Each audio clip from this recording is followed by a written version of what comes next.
Hello friend, स्वागत है आप सभी का एक बार फिर से आपके अपने एस क्लासेस में। मुझे आशा है कि आप अच्छे होंगे, स्वस्थ होंगे और अच्छे से आप एसएससी जीडी की तैयारी में जुट चुके होंगे, क्योंकि आपके एग्ज़ाम की डेट का अनाउंसमेंट कर दिया गया है। इस क्लास में हम देखेंगे सामान्य ज्ञान के अर्थात जी के जीएस के 20 प्रश्नों का। इसलिए आप पेपर को पूरा लगाएं, कहीं से भी स्किप ना करें। और आप इस सेट को मॉक टेस्ट के माध्यम से भी लगा सकते हैं। और आपने कितने प्रश्नों का सही जवाब दिया, अंत में कमेंट बॉक्स में लिखकर अवश्य बताएं। बढ़ते हैं अपने पहले प्रश्न की तरफ। पहला प्रश्न है, डैश एक अंतर्राष्ट्रीय निकाय है जो विभिन्न देशों की सरकार को पूंजी उधार देता है। क्या देता है? पूंजी उधार देता है। तब वह कौन सा बैंक है, आपको ये बताना है। तब वह कौन सा बैंक है जो देशों को लोन देता है? वह कौन सा है? वह है विश्व बैंक, जिसे वर्ल्ड बैंक भी कहते हैं। और इसकी स्थापना कब हुई, हो सकता है आपसे ये पूछ लिया जाए। आप कमेंट बॉक्स में बताएं कि विश्व बैंक की स्थापना कब हुई थी। बढ़ते हैं अपने अगले प्रश्न की तरफ। अगला प्रश्न है कि सीमा रेखा के भीतरी किनारे से बास्केटबॉल कोर्ट की भुजाओं का माप डैश होता है। तब इसका माप कितना होता है? इसका माप होता है 28 × 15 सेंटीमीटर। इस तरह से हमारा ये चौथा नंबर का ऑप्शन ठीक होगा। बढ़ते हैं अगले प्रश्न की तरफ। ये जो प्रश्न है ये प्रीवियस ईयर के क्वेश्चन से लिए गए हैं और आपने कितने प्रश्नों का सही जवाब दिया, अंत में कमेंट बॉक्स में अवश्य बताएं। क्षेत्रफल की दृष्टि से भारत का सबसे छोटा पड़ोसी देश कौन सा है? बताएं आप लोग। नेपाल होगा, मालदीव होगा, भूटान होगा या श्रीलंका होगा? तो कौन सा देश होगा? कमेंट करें आप लोग, कौन सा देश होगा? फटाफट कमेंट करें, कौन सा देश होगा आपका? कौन सा देश होगा? तब इसका सही जवाब होगा भूटान। कौन सा देश हो जाएगा? भूटान। थर्ड वाला ऑप्शन से आपका सही जवाब होगा। बढ़ते हैं अपने अगले प्रश्न की तरफ। अगला प्रश्न अपना अगला प्रश्न अपना है कि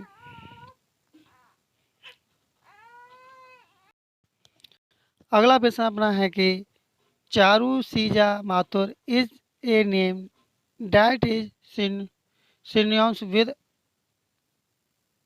डांस। अर्थात ये किस डांस से संबंधित है? इसमें डांस पूछा गया है, तब ये इनका संबंध किस डांस से आपको बताना है। किस राज्य के डांस से संबंध है? इनका संबंध है मणिपुर। कौन से डांस से? मणिपुर डांस से इनका संबंध है। बढ़ते हैं अपने अगले प्रश्न की तरफ। अगला प्रश्न अपना है कि मेजर ध्यानचंद का जन्म भारत के किस शहर में हुआ था? तब इनका जन्म किस शहर में हुआ था? इनका जन्म हुआ था इलाहाबाद शहर में। कहाँ जन्म हुआ था? इलाहाबाद में। बढ़ते हैं अपने अगले प्रश्न की तरफ। अगला प्रश्न है कि एक ऐसे तत्व की पहचान करें जो तीसरे आवर्त से संबंधित नहीं है। क्या वो ब्रोमीन है, फास्फोरस है, सिलिकॉन है, आर्गन है? तो वह कौन सा तत्व होगा? कमेंट करें आप लोग, कौन सा तत्व होगा? ये आपका होगा ब्रोमीन। और ब्रोमीन का केमिकल नाम क्या? आप कमेंट बॉक्स में बताएं इसका केमिकल नाम क्या होता है। अगला प्रश्न अपना एक करंट अफेयर्स है, इसलिए इसे स्किप करते हैं। बढ़ते हैं अपने अगले प्रश्न की तरफ। अगला प्रश्न है कि 2022 से भारत के 34वें विदेश सचिव के रूप में कौन कार्यरत है? बताएं कौन कार्यरत है। आप कमेंट बॉक्स में इसका जवाब बताएंगे कौन कार्यरत है वर्तमान में। ये भी करंट अफेयर से क्वेश्चन, इसलिए इसे स्किप करते हैं। बढ़ते हैं अगले प्रश्न की तरफ। अगला प्रश्न है कि गणगौर के पर्व के दौरान किस हिंदू देवी की पूजा की जाती है? तो वह कौन सी देवी है? पार्वती, काली, लक्ष्मी या सरस्वती, जिनकी पूजा गणगौर के पर्व पर की जाती है? तो वह कौन सी देवी है? वह पार्वती। यदि आपका जवाब पार्वती था तब आपका बिल्कुल सही जवाब होगा। अगला प्रश्न है कि which of the following is an example of direct tax. आपको बताना डायरेक्ट टैक्स का एग्जाम्पल कौन सा है। तो भाई कौन सा है? भाई आपका होगा कस्टम ड्यूटी। यदि आपका जवाब कस्टम ड्यूटी था तब आपका बिल्कुल सही जवाब होगा।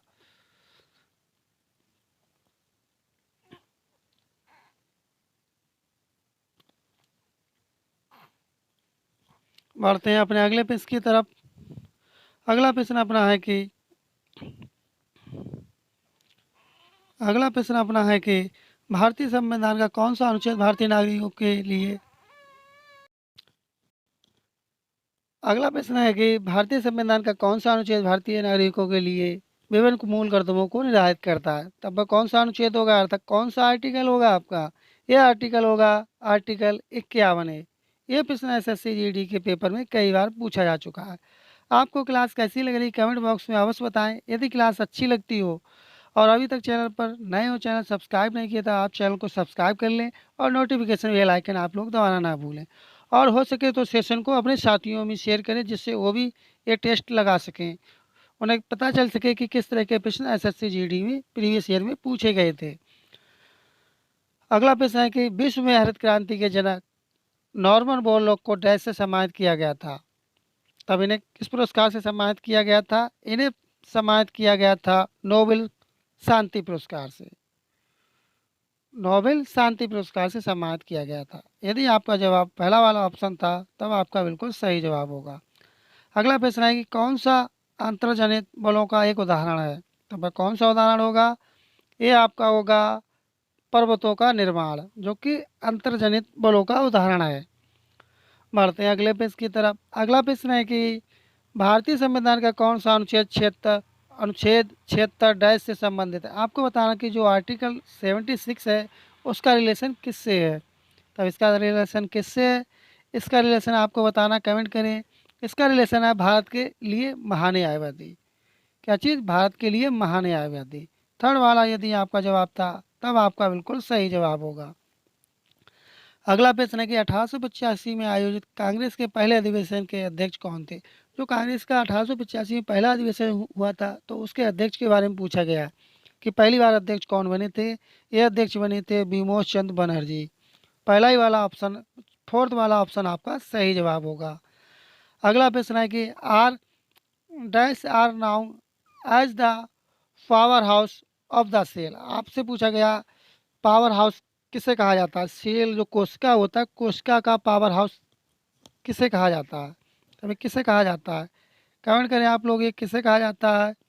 ये कहा जाता है माइटोकॉन्ड्रिया के लिए। किसे कहते हैं? माइटोकॉन्ड्रिया के लिए। सेकंड वाला ऑप्शन आपका सही जवाब होगा। बढ़ते हैं अगले प्रश्न की तरफ।